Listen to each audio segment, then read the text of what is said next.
thing is graphing our polynomials. Now, they will already be factored for you because we haven't learned the long division part yet. So a lot of this stuff in this topic we did in advance. We did some sketching of polynomials. We just want to be able to do it faster in a lot of ways, a bit more shortcuts. We don't want to have to draw one of those tables every time. So there is a few key things that can help you do these a little bit faster. And this is a little bit of investigation here at the beginning to do that. So it says this section will concentrate on two main concerns. First, how does the graph behave for large positive and negative values of x? So we need to be that notation of what is happening as x goes out to infinity or negative infinity. That's the kind of things we need to look at. Secondly, given the full factoring of a polynomial, how does the graph behave near its various x-intercepts? So we need to know where it's above, where it's below. For large positive and negative values of x, the behavior of the curve is governed entirely by the leading term. Okay, so to work out what's happening, we really only have to concentrate on the leading term. As x becomes large, the leading term, an x to the power of n, becomes very large compared with the other terms, and it has the highest power of x, and the other powers of x are relatively small. So that's why it has all the power. So that a to the n out the front is just, the a is just representing the coefficient. The n just means with the nth power, okay? So, and x to the power of n obviously means x to the largest power of n. So there's a few different scenarios we're going to start going through. The first scenario is when we have even powers for our polynomial. If it is even, x to the power of n, given that n is an even power, will always be a positive. We'll always get a positive. It could be a parabola, that would be one type, but any value of x that we put into that is always going to come out positive if it's an even power, isn't it? Yeah. So we know it's going to be positive here. So if n is even and the a to the n, remember that's just standing for the coefficient in front of that leading term, if that is also greater than 0, being positive, then that means my whole leading term, a n x to the power of n, is going to be positive. It's going to be greater than 0 or positive. In other words, as x is approaching very large positive infinity, or negative infinity, okay, because remember the even power is going to make it all positive anyway, my polynomial is also going to be approaching positive infinity. Okay, can't get any negatives because any even power will make it positive again. So that means for every single even powered polynomial, now I'm going to put a few examples down here, like a degree 2 polynomial, or a degree 4 polynomial, or a degree 6. Oh, okay, that's too many bumps in that curve. I'll stick with 6. Okay, that means the outside arms of those curves are always going to be very big positive. So degree 2, as we know, is our parabola, and it's going to have 2 intercepts like that, and both those arms, as I go out to positive and negative infinity, are going up towards y is equal to infinity. They go up forever. And it's going to be the same for the degree 4 and the degree 6 polynomial. They're just going to have a lot more bumps in between. So a degree 4 polynomial, how many intercepts is that going to have? 4, assuming that they are all individual. You could have a double somewhere. So let's just go 1, 2, 3, 4. And we know it's going to be high. It's going to do bump, bump, bump through all those things and up on the outside. Degree 6 is going to have potentially 6 intercepts. So 1, 2, 3, 4, 5, 6. But for all of those, you will notice that the outside arms, I call them the arms, on the outside of each of those curves, they're always pointing up. And that always happens for even powers as long as the coefficient is positive. But I could have, here's second scenario, even powers, but my coefficient is going to be negative. That is then going to make my whole leading term negative or less than 0. Because the x to the power of n part, that has to be positive. But if my coefficient's negative, then it's always going to be negative. And if I sub in really, really big values, so the infinity, if I subbed in infinity into my polynomial, it's going to approach, what do you think it's going to approach? Infinity.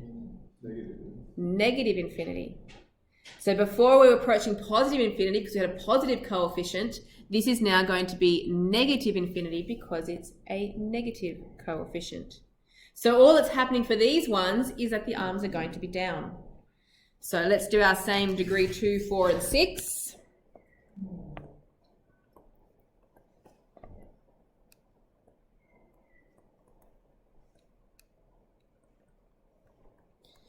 So degree 2, if I have a negative in front of my x squared, it means that I'm going to have the concave down parabola, both arms pointing down. Degree 4 means 4 intercepts, but both arms will be pointing down on the left and right hand side. And degree 6, 6 intercepts, starts down, weaves its way through all those intercepts, but both the arms are pointing down. Okay, so that's even.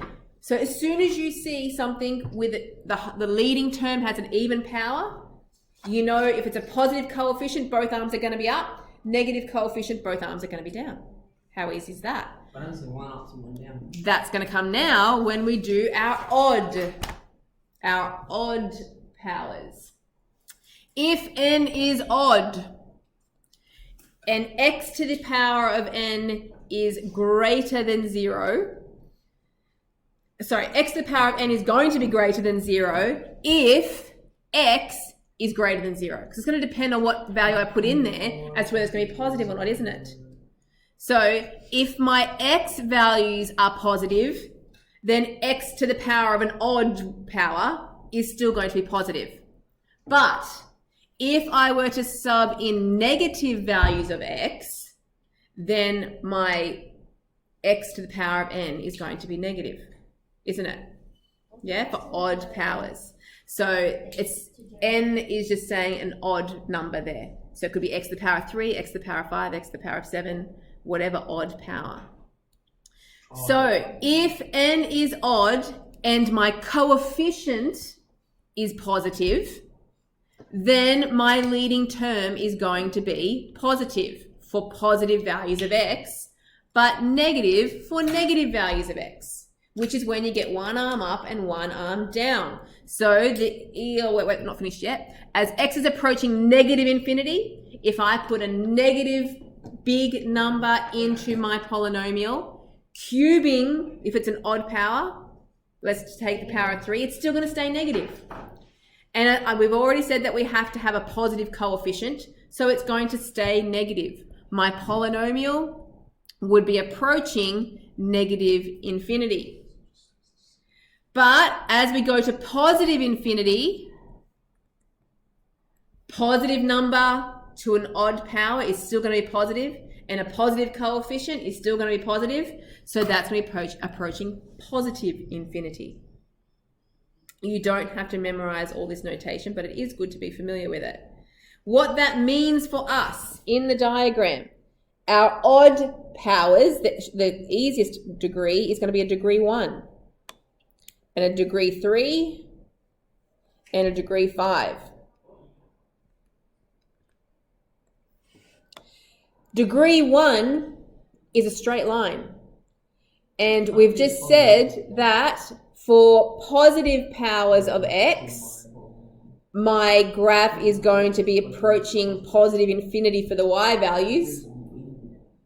And for negative values of x, it's going to be approaching negative infinity. There it is. It doesn't have to be going through the origin. Mine just did. But it makes sense.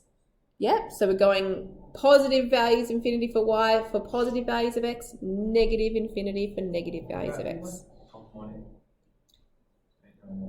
So degree 3, those arms are going to go the same way, but we're going to have 3 intercepts. So let's go 1, 2, 3 intercepts. It's going to be starting down low on the left side, coming up through, bump, bump, bump, and then going up to positive infinity on the right-hand side. So what's this? What's this? So this is odd powers, but a positive coefficient of the odd power. And degree 5 means 5 intercepts, 1, 2, 3, 4, 5. But it's going to start at negative, very big negative, come up through, weave the way through those intercepts, and then go up very big positive. You see what's happening with those? They always have the arms going like this, the Egyptian kind of look. I don't, anyway. All right, so yes, you could dance. No. All right. That means the last scenario is if we have an odd power, but our coefficient is negative. What happens if it's a negative? We don't do that for polynomials, remember? Stop. Oh, you missed that. You weren't here. We only have polynomials are always positive powers of x. Otherwise, it doesn't exist. It's not a polynomial. Okay, so what is going to happen here? If I sub Ben, Isaac. If I were to think about subbing x is negative infinity into this leading term, if I put a really big negative number with an odd power, it's going to be really big negative, isn't it? But I have a negative coefficient, which means it's going to be becoming positive. So my p of x is going to be approaching positive infinity. Whereas if I put in positive infinity and do it to an odd power, still positive, but with a negative coefficient, that one is going to approach negative infinity. So the arms go the other way. My degree 1 line is going to be going from big values down to small values, going the negative gradient. So that's degree 1. And then we'll do degree 3 and degree 5. So degree 3, we want 3 intercepts. It's going to come down like that. And degree 5, 1, 2, 3, 4, 5 intercepts.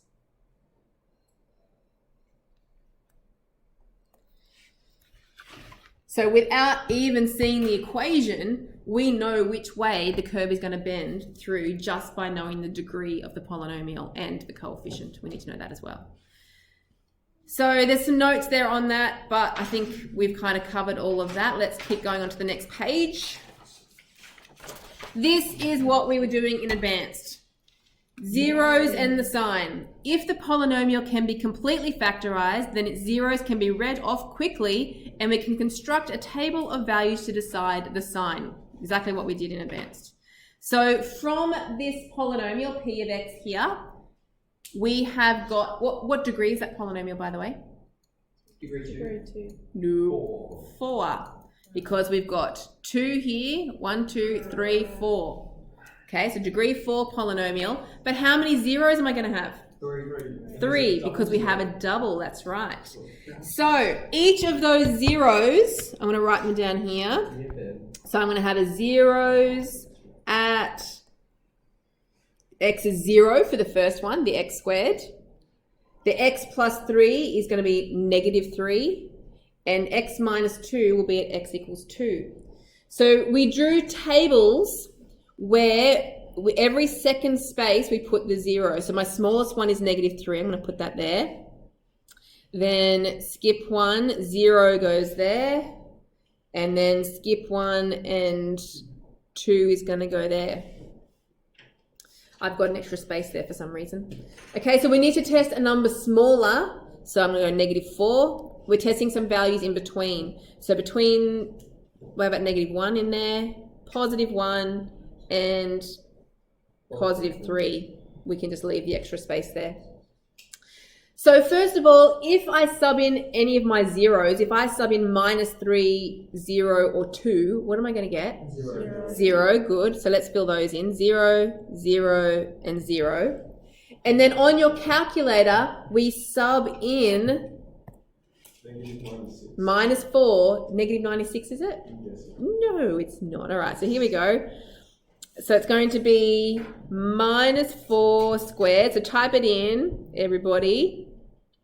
Times by minus 4 plus 3, close bracket, times by minus 4 minus 2. Positive 96. Now, I don't actually care too much about the number. The most important part is that it's positive, okay? Because this is what we call a sign, a table of signs. And in your textbook, it's going to ask you to, for some of the questions, to draw a table of signs. So it's a plus sign that we want to put in there. Instead of retyping it, you can just go back through and change all your minus 4s into minus 1s. But has anyone done it? It'll be negative. It's negative.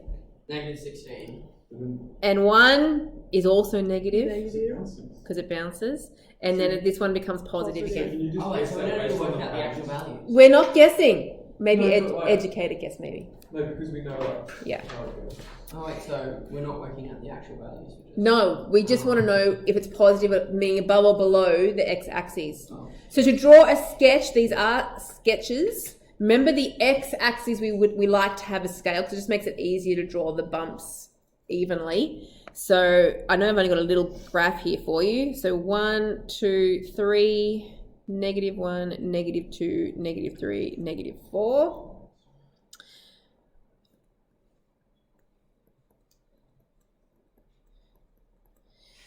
So negative 3 was one of my zeros. So I'm going to put a cross there. 0 was a 0 and 2. So put all your intercepts on there. Now, the other thing that we noticed from our equation, it was a degree 4 polynomial. We talked about that. And all of those x's there are positive, aren't they? Which means both of the arms are going to be up. Remember all that little investigation we did? But we can see that with this table of signs here. It says at minus 4, I'm positive. I'm somewhere up here. I'm going to come down through the 0, and then it's negative between minus 3 and 0. But it's going to bounce off the 0 and go negative again, and then come up through the 2 to be positive. And so as expected, an even power with a positive coefficient, both arms were up on the outside, and we had our bumps in between. Cool? It would just be a 1 if we expanded that out, because all those x's only have 1s in front of them. That's odd, not even. No, it is even, because it's got 4 of them, remember? 4 x's. There's 4 x's there. The squared is 2. So there's 2 here. That's 2, 3, 4. Yeah, I get that bit, but the coefficient. So the coefficient of all those x's would be 1 times 1 times 1. So 1. Positive 1. Because there's nothing in front. There's nothing in front If of it it. was like 2x, Yeah. it would be positive. Yeah. But you've got the table of signs there, so you don't have to completely rely on that strategy. And the other thing that you often use is your y-intercept, but unfortunately for this one, my y-intercept was 0, which wouldn't have helped me. Okay? All right, let's keep going. So, multiple zeros. In the example above, the 0 at x equals 0 is called a double. We know that already. And the other ones are called simple zeros because they're just one single root at that solution. So we know that when there's a double, it's going to bounce off that 0. If it's a triple root, what does it do? Cubic it. It does. It does a cubic flattens bend. out. Yeah. So there's a little Desmos thing here, And if which it I was was- going to skip over because I thought we're pretty much pro at Desmos now. If No. it I've was a never used quartic, it would like Muscle flatten pros. out. I've had enough coffee today, sorry, miss. Yeah. Maybe we'll come back to that then if we have some time. The purpose of that in there, just to type in those different equations, and you can see with the power of 3, you can see the cubic bend going through that triple root or double roots, the bouncing off. And see me putting minus signs in front of some of them, seeing that it will change the arms from being up and down. So just being able to see that quickly without you drawing lots and lots of graphs. So if we get some time, we'll play with that at the end of the lesson. So there's a little note here about your multiple zeros. If you have one of your brackets with a squared on it, you know you're going to have a double zero, which means 2 equal roots. The cube means that there's a triple zero, and there could be any other power there as well. Any even power, so 2, 4, 6, is going to behave like the double root. They're going to bounce off, and the odd powers are going to do the cubic bend.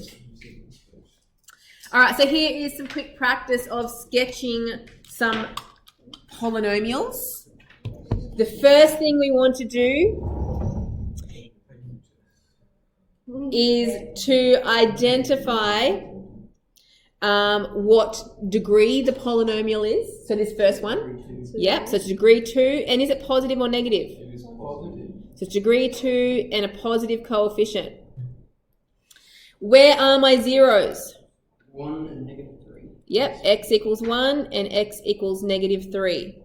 And because 0 wasn't one of my x-intercepts there, let's find our y-intercept as well. So we would sub in x equals 0 into that equation. When it's all factorized up, all that means you have to do is times the last two numbers together. It's -1 times 3, which is -3. So my y-intercept is at y equals -3. So our quick sketch, we have got an intercept at 1 and a second intercept at -3. My y-intercept is at -3 down here.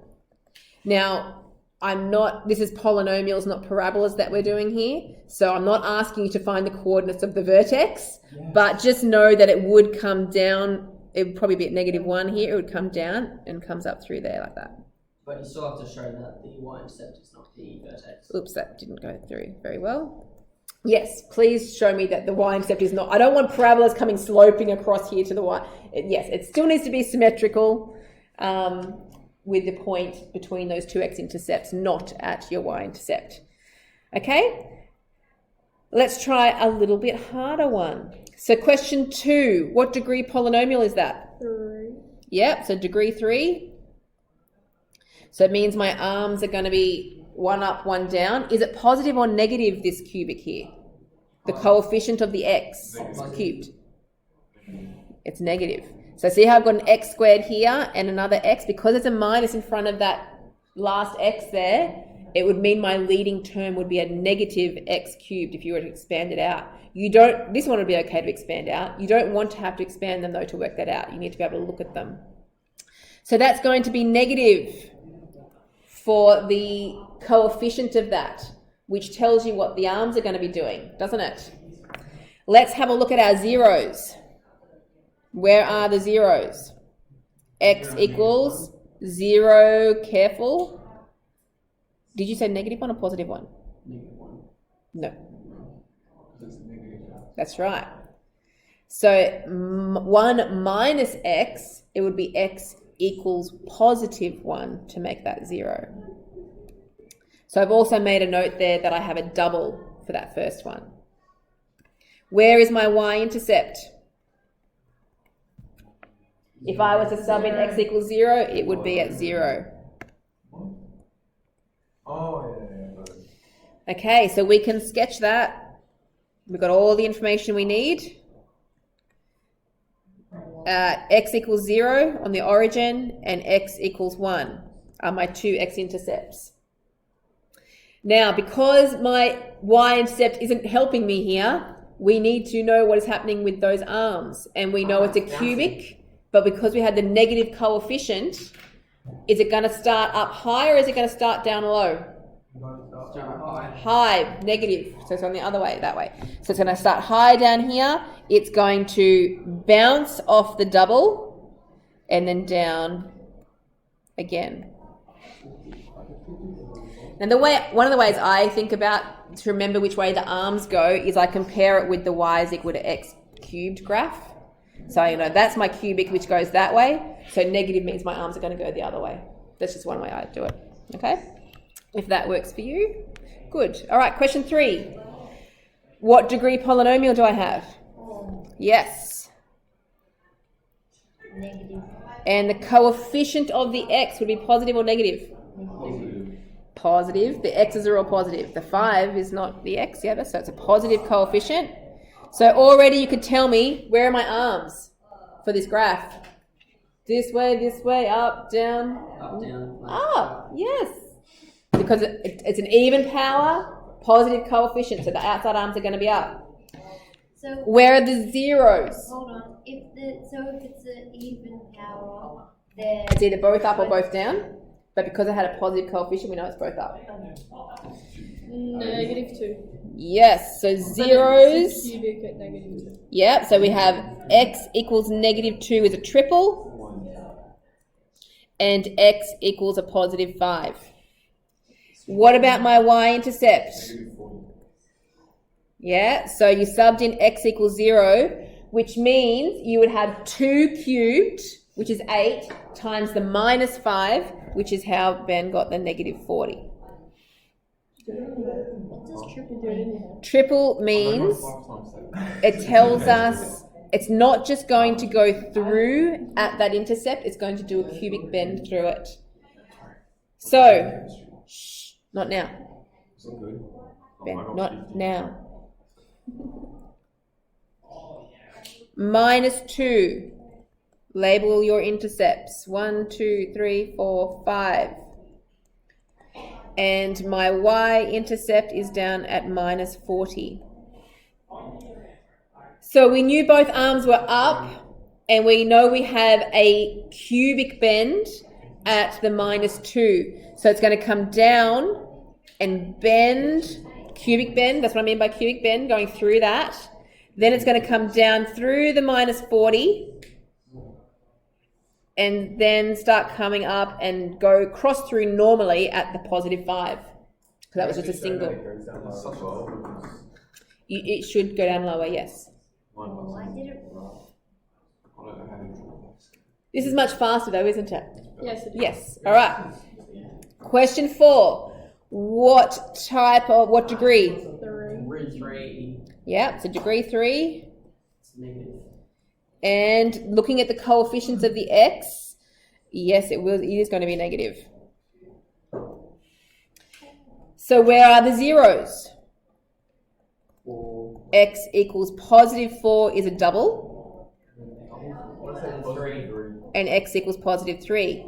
All right, and y-intercept, subbing in x equals 0, we got -4 squared, that's 16, times by -3 is -48, but with the negative sign at the front, +48. How do you know if it's a double or a triple? You're looking at the powers, that's there. So because it's a square, that means it's a double. Yeah, like the So my x equals 4 came out of that bracket, and because of the squared, that means it's a double. This one up here had a power of 3, so that's why it was a triple. Okay, let's draw that. That's different to the degree though. Yes, that's different to the degree. degrees, all of them. Yeah. The powers, what it's. And then whether it's a double line is the first one. Yeah, is the individual one. What is that, a 4 or -4? So we have 3 and 4. There's my 2 intercepts over there. Wait, why is it 4 squared? And my y-intercept is at 48. It is a degree 3, which means, and a negative degree 3. So remember that, well, you guys are facing this way. That arm's going to be up on that side, down on that side.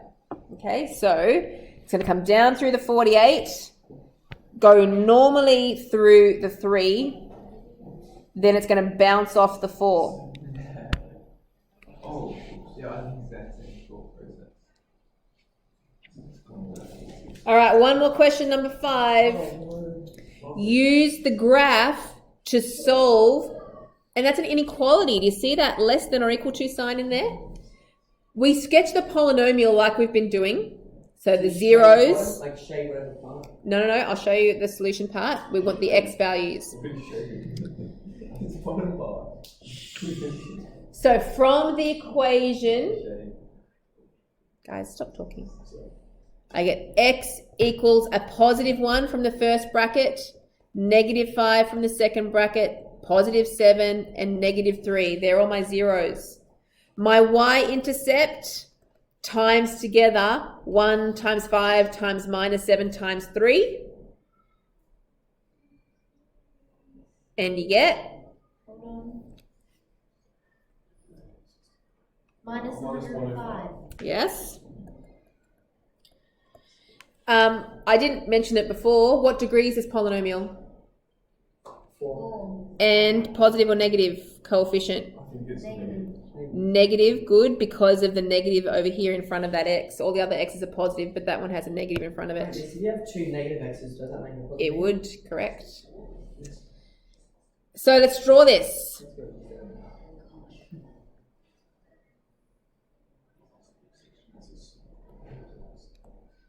1, 2, 3, 4, 5, 6, 7. So there's 7, 1, minus 3, and minus 5. My y-intercept, I know, is going to be way down here somewhere at minus 105. There's no double roots in that, so they're all just going through normally. Because it was degree 4 and negative, both arms will be down. So it's going to come up through the negative 5, down through negative 3, up through the 1, and down through the 7. That's a bit wobbly, but there it is. Now, to solve the inequality part, the polynomial must be less than 0. Now that's talking about the y values. We want to know where are the y values for that less than 0. Well, it would be this part of the graph here, that's below, and here, and here. They're the sections of the graph that are less than 0. But the highlighting is not how you write your solution. You need to write your solution over here with the x values that give you that part of the graph. So for that first little bit, it would be when x is less than or equal to minus 5. Now, it can be equal to because it was okay for it to be equal to 0 in my inequality, okay? And then this middle part, that's going to be where x is between minus 3 and positive 1. And the last section, when x is greater than or equal to 7. And that is how you do it. So you just sketch the polynomial as usual, and then you're just checking with the inequality. If it says less than, you're looking for the parts below the x-axis. If it says greater than, you want the parts above. Okay, and that's it. So that's 10b.